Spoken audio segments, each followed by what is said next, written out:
But I think the biggest thing for me that I've changed my mind on since I wrote the book in 2019 was carbohydrates, and then in connecting with that, the ketosis and ketogenic diets. So when I wrote the Carnivore Code, and this is humbling, this is what we all do, is we write books and then you put your thoughts into cement, you freeze your thoughts in kryptonite, and then you change your thoughts and you think, oh, the book, it's just not a living document. But when I wrote the book, I was of the opinion that carbohydrates were not great for humans and was sort of looking at the literature differently. And over time, I learned personally in my own. Dr. Paul Saladino have personal experience of increasing carbs in his diet and the effects of that. This is a low credibility study and comes in the category anecdotes.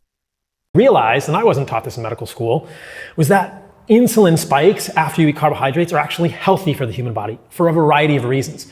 So insulin is probably something else I've changed my mind on, carbohydrates and insulin.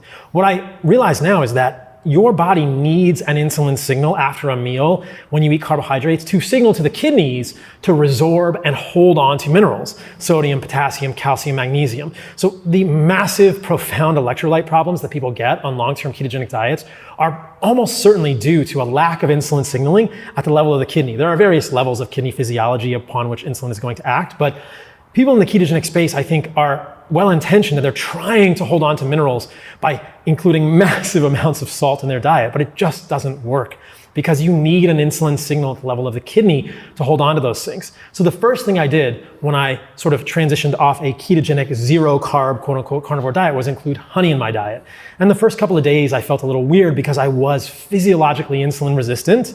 And then your body kind of adjusts to this, my blood sugar spikes normalize. And if I eat honey today or a few years ago after I had adjusted to having the carbohydrates back in my diet, my blood sugar might go 130, 140, 150 milligrams per deciliter. But I don't worry about that because if you look at the actual shape of that curve, it comes back down to a baseline very quickly, within the hour for sure. So this is normal human physiology and we should not fear glucose spikes in a metabolically healthy individual. It's going to go up, it's going to come back down. That's normal, and that insulin signaling is healthy for humans at so many levels. It's healthy for our hormones, it's healthy for our brains, it's healthy for the production of glutathione and the resorption of minerals. So that idea of insulin being all bad all the time and including carbohydrates in my diet, that was a huge, huge thing. And now we know, there's tons of research that I just didn't see at that point that I was sort of blind to about carbohydrates for athletes, carbohydrates post-exercise. We just worked out.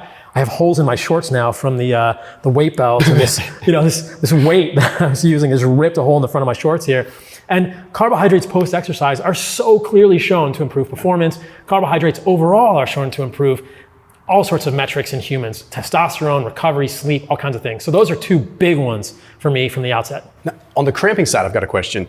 As far as, because I've experienced that when I'm low carb, right? I'm very, very prone to cramping, which as someone that does a lot of endurance stuff, it's problematic. Like if I'm backcountry or anything like that, I was just doing a long trek and ran into a huge cramping issue, even though I'm not super low carb anymore. I guess I'd still lowish carb.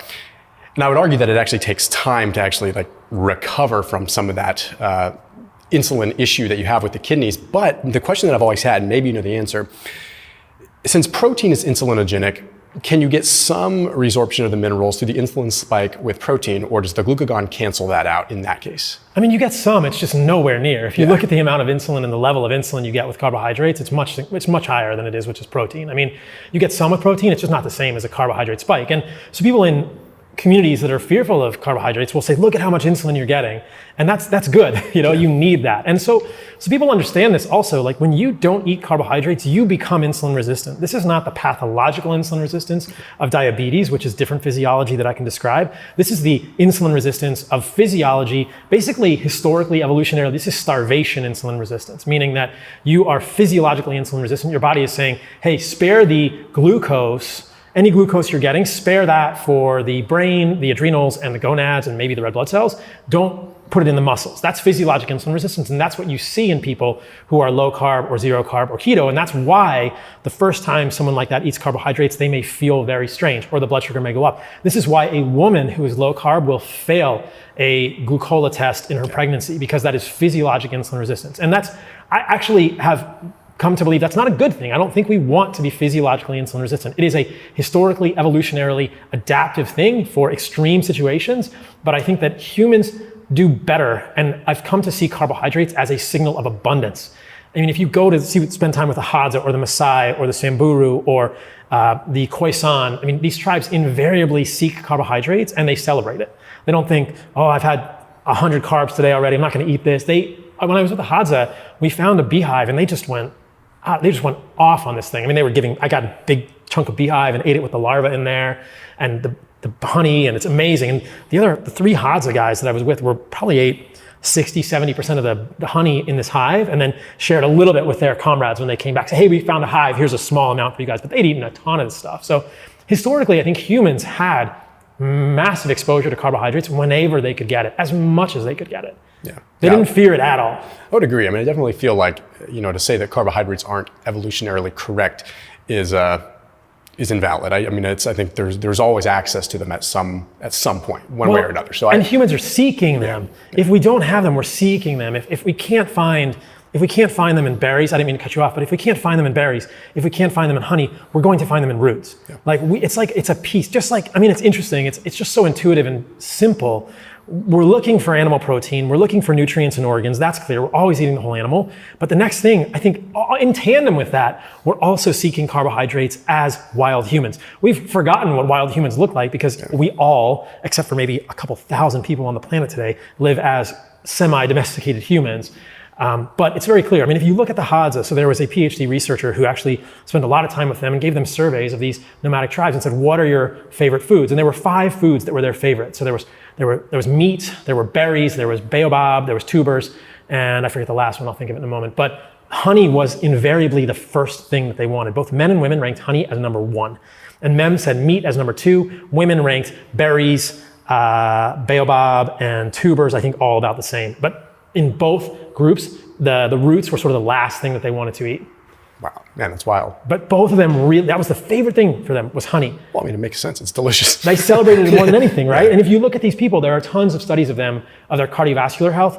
They have insulin sensitivity, which is amazing, which is exemplary. They're not insulin resistant. They're not diabetic. They're not obese. So my own anecdotal experience, I don't eat an abundance of carbohydrates, but I've added honey and fruit in, and my insulin sensitivity has improved on my lab work. So I mean, it's by fasting insulin, which is perhaps the most clear metric you could ever use. That's unquestionably an improvement in insulin sensitivity. In life, doing a carnivore diet of meat, organs, and fat and salt for a year and a half, that including carbohydrates in my diet improved my health from there. So my whole story is that I was eating kind of a paleo diet, had really bad eczema, which I'd had my whole life. Getting rid of vegetables and all plant food significantly improved the eczema, so much so that in the last 4.5, 5 years since I've been on this more specific path, I haven't had any flares of the eczema that are significant at all. That's a big deal because I had massive eczema on my elbows, my wrists, my hips, so much so that I really couldn't even wear pants easily. It would get on my shirts. I couldn't do jujitsu because I had eczema on my knees and it was getting infected. So getting rid of vegetables really helped with my eczema. But then I learned after a year and a half that I was getting such bad muscle cramps, heart palpitations, sleep disturbances. My testosterone was kind of going down. Right now it's around 700 or 800. I've included carbohydrates in my diet for the last 2.5 years. But at that point it was going 450, 500, it was significantly lower. And my sex hormone binding globulin was creeping up. So I had electrolyte issues. And what I realized was that I'd been thinking about insulin wrong. I'd been thinking that I needed to keep my insulin low all of the time. And to be fair, on a carnivore diet, my fasting insulin was low, 3.5, 3.0. And I thought incorrectly that if I ate carbohydrates, my insulin would spike and that would be a bad